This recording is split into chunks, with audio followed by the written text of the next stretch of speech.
Dave, finally, what can we expect on the local fight scene? What are some of the big bouts coming up? Coming up soon, grudge match, light heavyweights, Thomas Oosthuizen versus Reino Liebenberg. That's going to be a great fight, regardless of what anyone says. Both of them, they're willing to bleed for the cause. They're blood and guts kind of guys, especially Reino Liebenberg. The toughest guy, I mean, he's what you see is what you get from Reino. Tough man from Krugersdorp. He's going to be in your face all day long.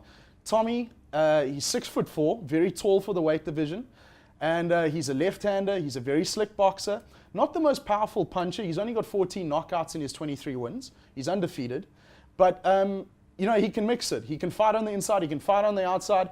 It just depends which Tommy Oosthuizen is going to rock up on the day. He's had his problems outside the ring, be it the people have pointed to his partying lifestyle that hasn't kept him very focused. The pictures I've seen recently of him, he looks on weight. So he's taking this fight very seriously. And that's going to be in 23rd of March at Emperor's Palace in Johannesburg, which is a Golden Gloves promotion. I'm not too sure. They haven't released the details of the undercard yet, but it'll be stacked with good local talent. And then Heki Butler, who's the pound-for-pound #1 fighter in the country in the smallest weight division, minimum weight, which is about 47, 48 kilos if you want to know about that little guy. He's fighting a guy called Jesus Silvestri. He's defending his WBA world title in Monte Carlo.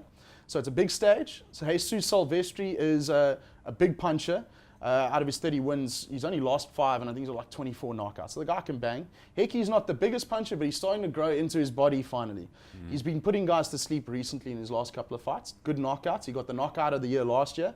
He also got fighter of the year last year. So Silvestri's the #1 contender. Heki's the champion. It's the two best in the WBA rankings going at each other. It's a legitimate fight. And I think it's going to be a cracker, and I expect Heki to continue his winning ways because he's a superb boxer. And that's on the undercard of Gennady Golovkin versus Martin Murray. Gennady Golovkin, human wrecking machine again, 31-0, 28 knockouts, got the highest knockout percentage in middleweight history. Again, like Wilder, leaves guys twitching on the floor.